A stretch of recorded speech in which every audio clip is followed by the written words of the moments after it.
나이다. 아멘. 누구나 행복하기를 원합니다. 그러나 누구나 행복한 것은 아닙니다. 이 세상에는 행복한 사람도 있고 불행한 사람도 있습니다.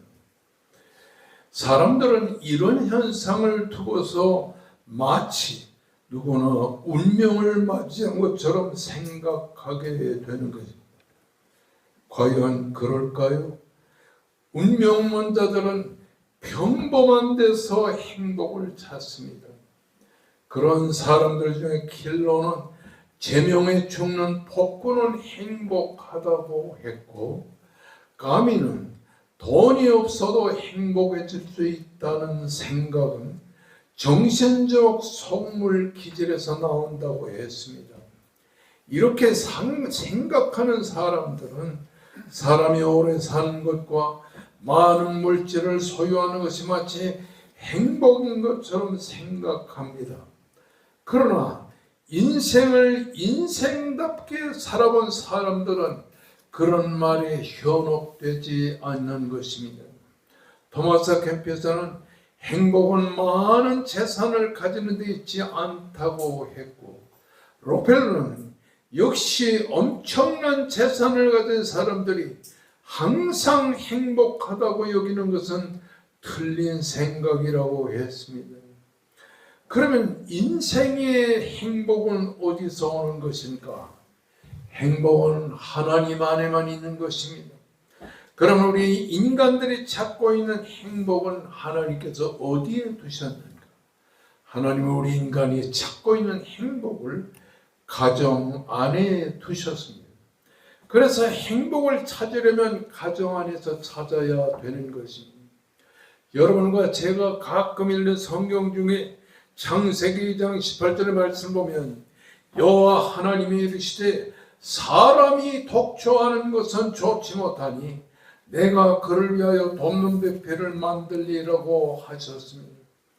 이 말씀의 다른 뜻은 사람은 가정 안에서 행복을 찾을 수 있다는 것을 우리들에게 보여주고 있는 것입니다.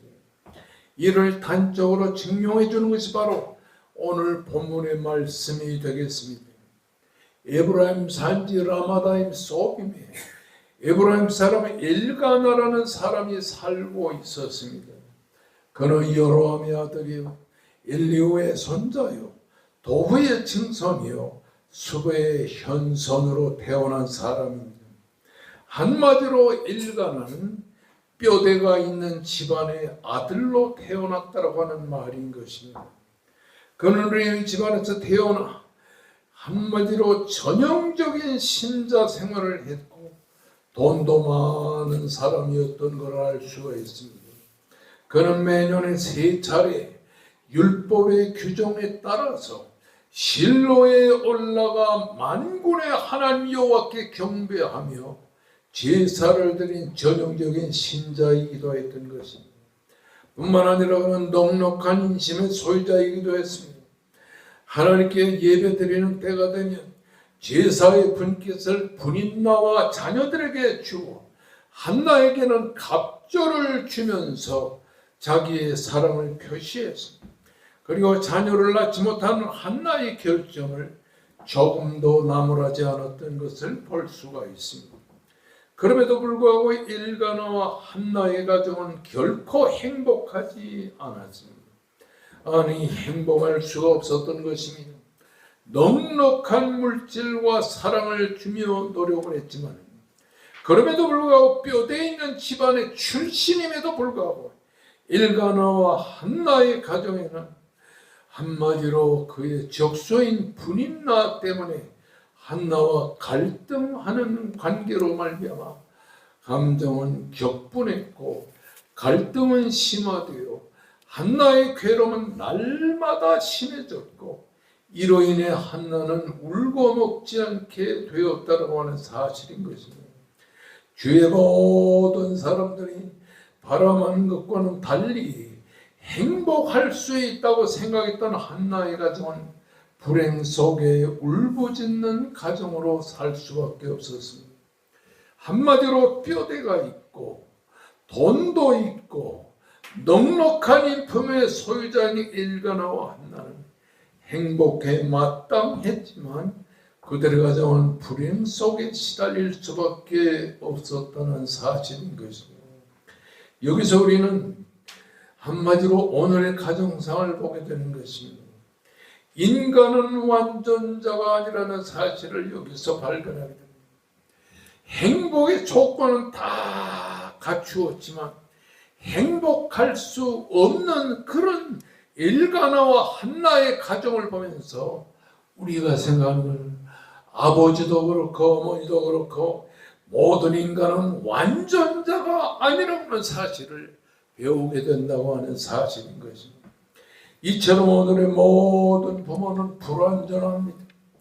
영국 속담에 결혼하여 자식이 없는 것은 일광을 빼앗긴 지구와 같다라고 하는 말을 했습니다. 이렇게 되자 일가나는 한나 대신에 분임나루로도 자식을 낳게 되는 것입니다. 한나는 한마디로 자식이 없었습니다. 이렇게 그들이 가져온 불완전을 안고 살았던 것을 보게 되는 것입니다. 그들이 가져온 불행이 그들에 휩싸이게 되었습니다. 한나와 분임나는 적수가 되었고 날마다 서로 간에 갈등하며 살게 되었고 한나는 심히 격분하고 괴롭게 세상을 살고 날마다 울고 먹지 않으면서 불행 속에 살아가게 되었던 것입니다. 이를 두고 탈무드는 질투는 천개의 눈을 가지고 있다고 하는 말을 했습니다. 이런 상태 속에서 남편 일가나의 위로는 전혀 먹혀들지를 않았던 것을 보게 됩니다. 오늘 8절의 말씀을 보게 되면 그의 남편 일가나가 그에게 이르되 한나여 어찌하여 울며 어찌하여 먹지 아니하며 어찌하여 그대 마음이 슬프냐 내가 그대에게 열아들보다 낫지 아니하냐 이러면서 위로하였지만은 한나의 마음은 전혀 남편의 위로가 될 수 없었다고 하는 사실인 것입니다. 여기서 깨닫게 되는 것은 인간의 불완전성을 극복할 수 있는 방법은 세상 어느 곳에도 없다고 하는 것을 알게 됩니다. 불완전한 존재로부터 사랑을 받을 수 없다는 것 역시 같은 말인 것입니다. 오늘 부모의 불완전을 이해하는 자식은 아무도 없습니다. 우리 엄마 왜 그래? 우리 아빠는 왜 그래? 그러면서 자식들이 불완전한 부모에 대한 반기를 들게 되는 것입니다. 한나는 불완전한 남편 일가나로부터 위로를 받으려 하지 않았습니다. 아니 남편의 불완전한 위로가 되지 않았습니다. 일가나가 그렇게 말로 위로를 했어도 돈으로 위로를 했어도 상처받은 한나의 마음은 전혀 위로가 되지 않았습니다. 상처받은 가정의 회복은 이 세상에 어디에도 없다고 하는 사실인 것입니다. 그러므로 우리가 이 본문 말씀에서 배우게 되는 것은 무엇입니까? 가정의 상처는 하나님만이 해결할 수 있다고 하는 것입니다. 2절의 말씀을 보면 한나에게 자식이 없었더라 말합니다. 그런데 이것을 보완하는 말씀이 5절 6절 말씀에 있습니다. 여호와께서 그에게 임신하지 못하게 하시니 여호와께서 그에게 임신하지 못하게 하심으로 한나가 자식을 낳지 못했다라고 말씀하고 있는 것입니다. 이렇게 오늘 5절과 6절에 두 번씩이나 같은 말씀을 기록하고 있는 것은 인간의 생사화복은 하나님께 있다는 사실을 강조하고 또 강조하는 것을 의미하는 것입니다. 우리가 잘 아는 창세기 41장 32절의 말씀 보면 바로께서 꿈을 두 번 겹쳐 꾸신 것은 하나님이 이를 정하셨습니다. 하나님이 속히 행하시리라고 한 말씀 본문에 기록됩니다. 자, 창세기 41장 32절에 여호와께서 바로왕이 꿈을 두 번 겹쳐 꾸신 것은 하나님이 이를 정하셨습니다. 근데 오늘 본 말씀에도 한나가 여호와로 말미암아 임신하지 못하게 했다는 말을 2번씩이나 반복하는 것은 무엇입니까? 하나님이 그렇게 하셨다라고 하는 사실인 것입니다. 여기서 한나가 임신하지 못하는 것은 인간의 어떤 육체적인 결함에 있는 것이 아니라 하나님의 절대적인 주권에 의해서 한나가 자식을 낳지 못했다라고 하는 사실인 것입니다. 한나의 모든 일은 모두가 다 하나님의 손에 달려있다라고 하는 사실을 이 본문이 우리에게 강조하고 있다고 하는 사실인 것입니다. 이런 믿음이 마음속에 생기자 한나는 사람을 쫓아가지 아니하고 하나님을 쫓게 되어 하나님을 찾게 되었다는 사실. 에브라임 산지 라마다임 서브에 있는 실로에 올라가서 하나님을 간절히 찾게 되었습니다. 누가 하나님 앞에 기도합니까? 하나님 앞에 기도하는 사람은 하나님의 절대 주권을 믿게 되는 사람이 하나님 앞에 간절히 기도하게 되었단 말입니다. 이스라엘 백성이 애굽에서 나와서 40년 만에 가나안 땅에 들어왔을 때 에브라임 민족은 에브라임 사람 라마다임 소금의 실로라고 하는 조그마한 동네가 있었습니다. 그 실로에다 하나님의 법궤를 거기다 안치하고 하나님의 성막을 거기다 놓는데 가나안 최초의 성지인 이 실로에서 하나님 앞에 한나가 간절히 기도하고 또 기도했단 말입니다. 여러분, 실로라고 하는 것은 여호수아와 사사 시대를 지나 사무엘 시대 초기에 이르기까지 이스라엘의 정치와 종교와 사회의 중심으로 이스라엘 백성들, 특별히 이스라엘 레위 지파는 자기들이 메고 온 하나님의 법궤를 실로의 성전에다가 안치하고 성전에서 하나님 앞에 간절히 기도를 드렸단 말이에요. 그런데 한나는 바로 에브라임 산지 라마다임 소금에 있는 실로의 성전에 올라가서 하나님 앞에 간절히 기도를 드렸다고 하는 사실인 것입니다. 오늘 본문의 말씀을 보면 여호와께 기도하고 라고 기록해 놓았습니다.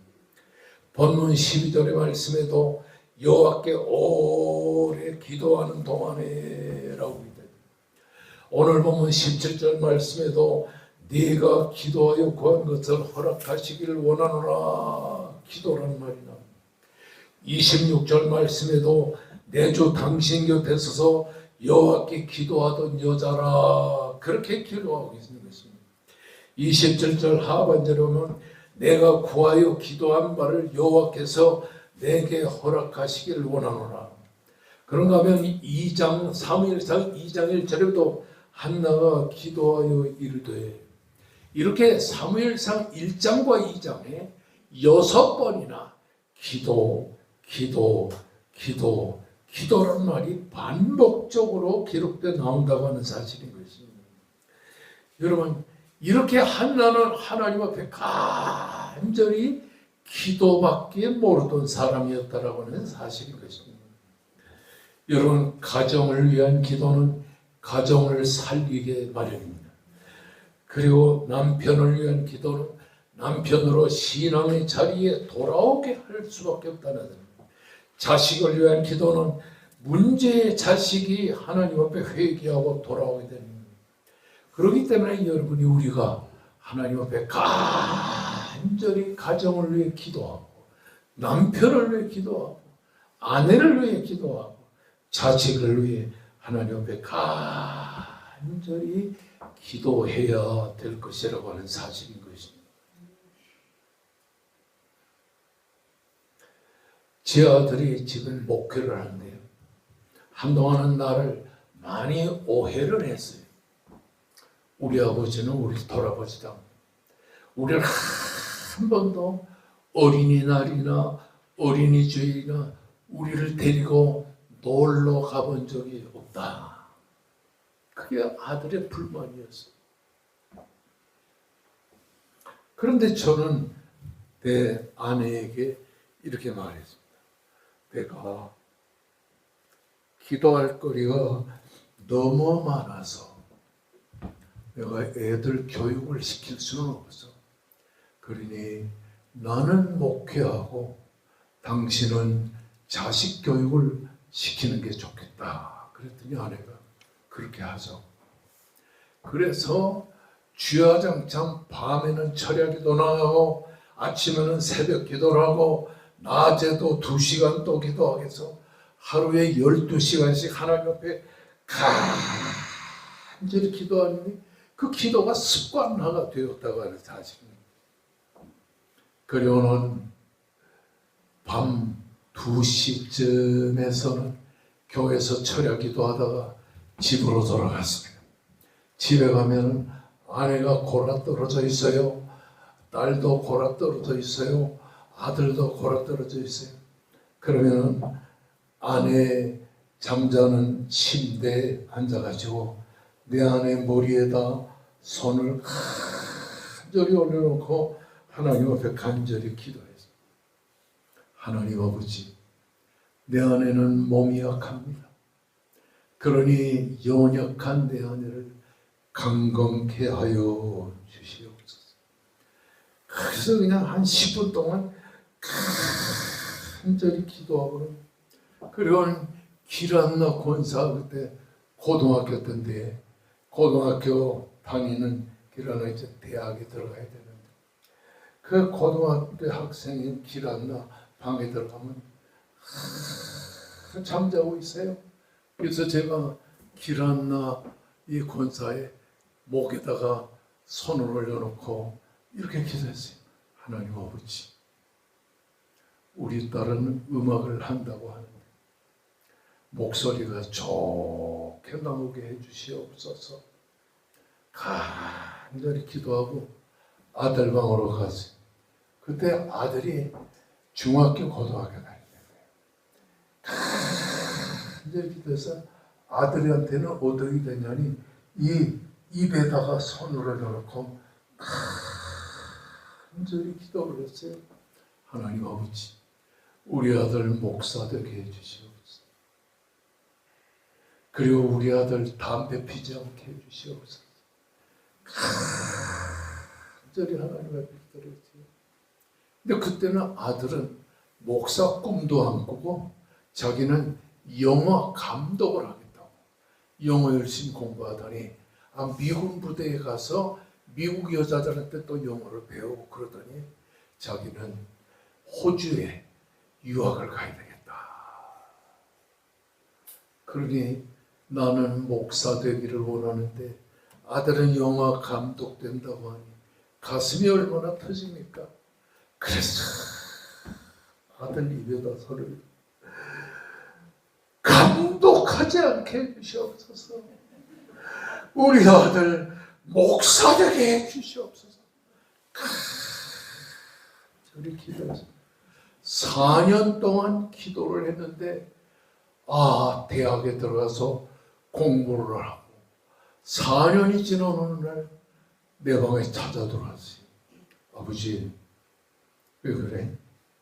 저 목사 되겠습니다. 깜짝 놀랐죠. 야, 기도가 이렇게 빨리 이루어지는구나. 그래서 아들이 무릎 꿇고 앉아서 제가 영화 감독하려고 했는데 아버지 기도대로 목회하겠습니다. 그러더니 6개월 동안 기도 골방에 들어가서 기도하고 열심히 공부하더니 총신대학 신대원에 붙어가지고 지금은 목사가 됐어요. 목사가 된 다음에 미국에 또한 7년 동안 유학 가가지고 신학을 공부하고 돌아와서 지금 설교를 나보다 더 잘한다고 그래요. 설교를 나보다 더 잘한다고 하니까 그게 신기가 나더라니까. 목사는 설교인데 아니 나보다 더 잘해? 그렇지만은 못한다는 것보다는 낫더라고. 아내를 위한 기도를 드렸더니 그렇게 연약하던 아내가 몸이 건강하시더니 어느 날 몇 년 후에 나한테 이렇게 얘기하는 거예요. 목사님, 저 신학교 좀 보내주세요. 신학교 내가 보낸다고 되나? 시험을 쳐야지. 그래서 총신에 시험을 쳐가지고 그 총신에서 공부를 하고 신학을 졸업했어요. 딸은 목에다 손을 대고 맨날 기도했더니 유학 갔다 와서 지금 음악대학 교수를 하고 있지 않습니까? 남편을 위한 기도는 남편을 돌아서게 하고, 딸을 위한 기도는 딸을 딸되게 하고, 아들을 위한 기도는 아들을 목사되게 하고. 여러분, 가정을 위해 기도하시기를 바랍니다. 남편을 위해, 아내를 위해 기도하시길 바랍니다. 자식을 위해 기도하면 자식이 지금은 말 안 듣는 것 같지만은 다 돌이켜서 하나님을 믿고 의지하는 축복의 아들이 된다는 사실을 믿으시기를 주의 이름으로 축원합니다. 한나는 기도 시간에 모든 걸 다 털어놨어요. 첫째는 자신의 괴로움을 털어놨어요. 오늘 보면 10절의 말씀 보면 한나는 자기의 괴로운 마음을 하나님 앞에 간절히 털어놨어요. 분이 나가 나를 괴롭힙니다. 분이 나 있는 이 여자 때문에 내가 정말 죽게 생깁니다. 나의 괴로움을 해결해 주시옵소서. 여러분도 마음이 괴롭거든요. 하나님 앞에 간절히 기도하시기를 주의 이름으로 축원합니다. 10절 말씀에 보면 자신의 괴로움과 자신의 눈물로 하나님 앞에 간절히, 한나는 사람 앞에 울지 않고 하나님 앞에 간절히 눈물을 흘려 기도를 드렸다. 저는 머리가 좋지 않기 때문에 이 사람이 사기꾼인지 아닌지 모르겠더라고요. 왕성교회 개척을 할 때 한 40명을 가지고 개척을 시작했는데 교인이 늘어나기 시작하는데요. 100명, 200명, 300명, 400명, 500명 한 주일에 1, 20명씩 막 나오는 거예요. 근데 걱정은 뭐냐면 이 중에 사기꾼이 누군지 모르겠다. 누가 교회에 나와가지고 우리 성도들의 가정을 사기를 칠 건지 모르겠더라고요. 그래서 하나님 앞에 간절히 기도드려요. 아니 수십 년 동안 41년을 목회하면서 사기꾼도 만나고 어려움에 직면한 일도 있지만 하나님이 무사하게 목회를 마치게 되었습니다. 한 3일 전에 왕성교에서 전화가 왔어요. 제 비서 목사님이 거기에 있는데, 목사님 이번 주일에 어린이 주일 지나서 이제 어버이 주일이고 그 다음 주간이 이 제자들이 스승을 기념하는 스승의 주일인데 교회 사정상 목사님이 오늘 스승의 주일날 오시면 교인들이 잘 대접하겠다고. 제가 그 왕성교회 교인들 돈 때문에 제가 가는 건 아니고 딱 가는 이유가 하나님, 이제 내가 얼마나 살겠다. 그러면 내가 은퇴하고 후임 목사님에게도 교인들이 이 전임 길자인 목사에게 한 것처럼 잘 접대하는 법을 가르치기 위해서 오늘 새벽에 또 일어나가지고 세면하고 입 닦고 옷을 쫙 오래간만에 빼입고 갔더니 교인들은 목사님 옷이 아주 멋있습니다. 옷이 아주 멋있습니다. 그래서 내가 이런 말이 이 옷은 여의도 순복음교회 이용훈 담임 목사님이 내 대광 16년 후배인데 그 여의도 순복음교회 목사님이 날 자꾸 만나자고 그러더니 이렇게 이 옷을 해줬다고 그러니까 깜짝 놀랍니다. 그러더니 여전도회, 남전도회, 그리고 권사회, 청년들, 또 그 다음에 안수집사회를 위시해서 이것저것에서 와가지고 하나님 앞에 간절히 기도를 받고 저한테 선물도 많이 줬어요. 제가 왔다 갔다 2시간 반 걸렸는데 그래서 가면서 오면서 하나님 앞에 간절히 감사 기도드렸어요. 왕성교회 담임 목사할 때 얼마나 울었나.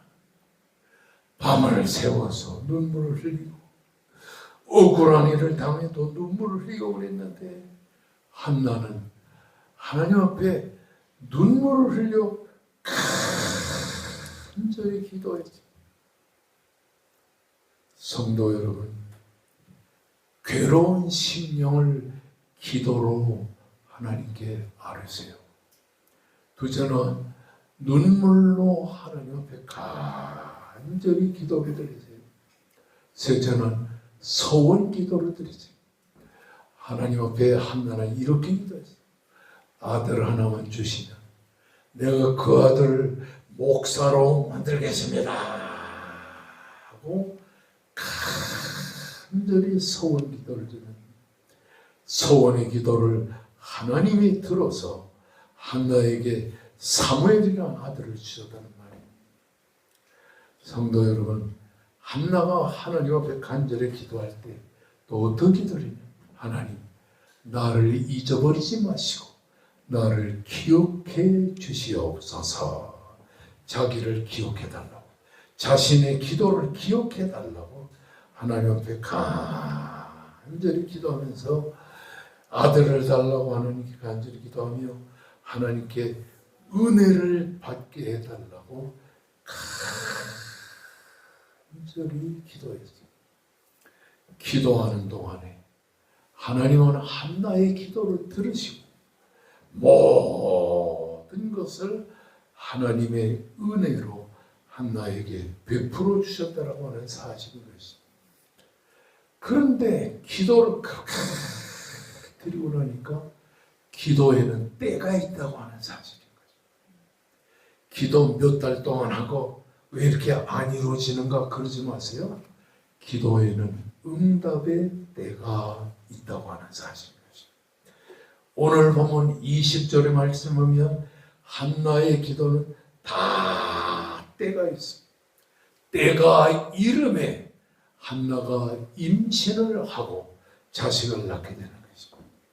성도 여러분, 하나님의 때와 내 때가 다르다는 사실을 여러분이 꼭 기억하시기를 주의 이름으로 축원합니다. 기도하고 나니까 변화가 왔어요.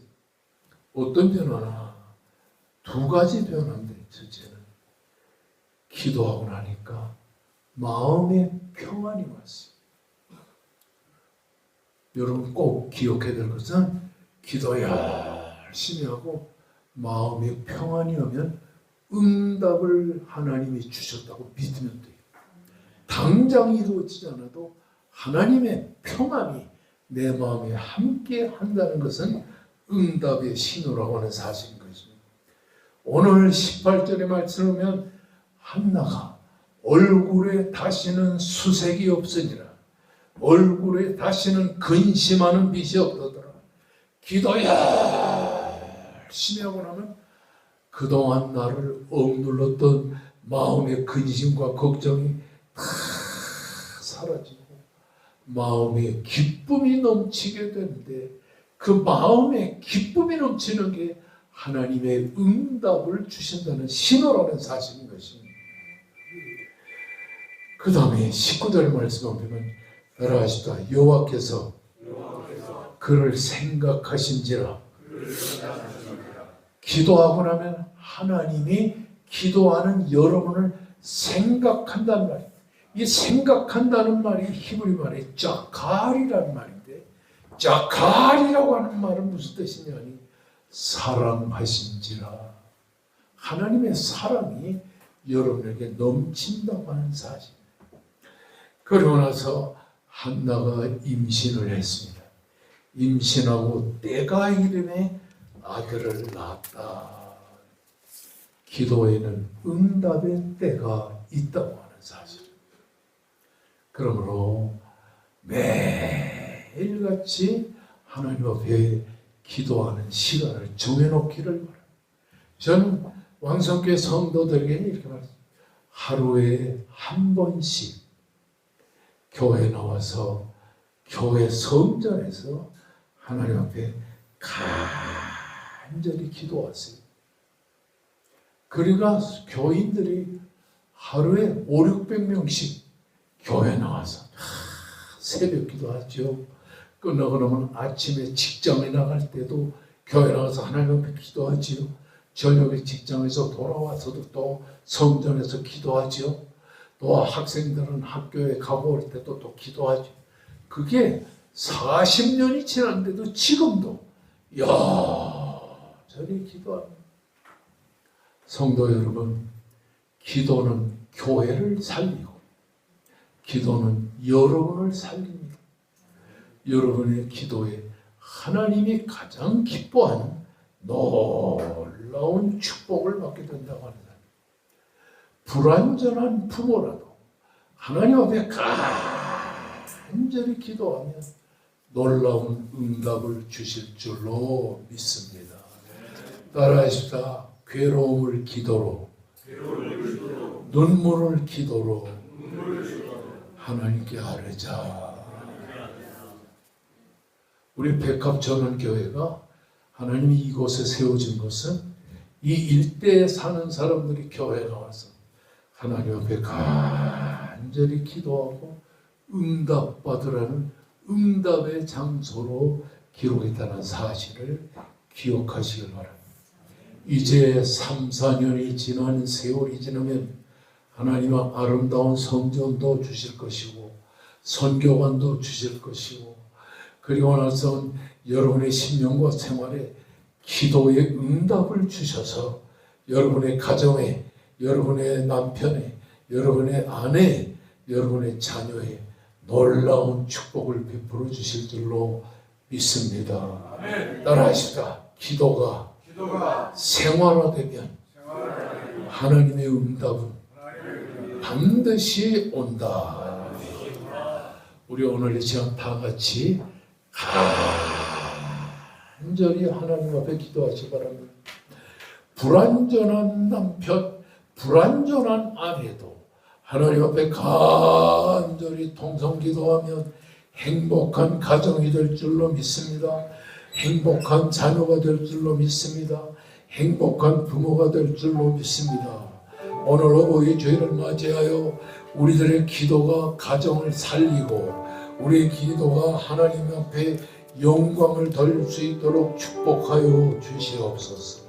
다 같이 하나님께 간절히 기도할 것은 우리 어버이 주일을 맞이하여 우리 부모들에게 하나님의 크신 축복이 넘치게 해달라고 기도하시고, 그리고 임종욱 목사님 네 분에게 건강의 역사를, 한광욱 장로님 부인되는 우리 정권사님에게도 건강의 회복을, 그리고 황 집사님 네 분에게도 건강의 역사를 베풀어 주시고, 오늘도 육신의 병마로 고통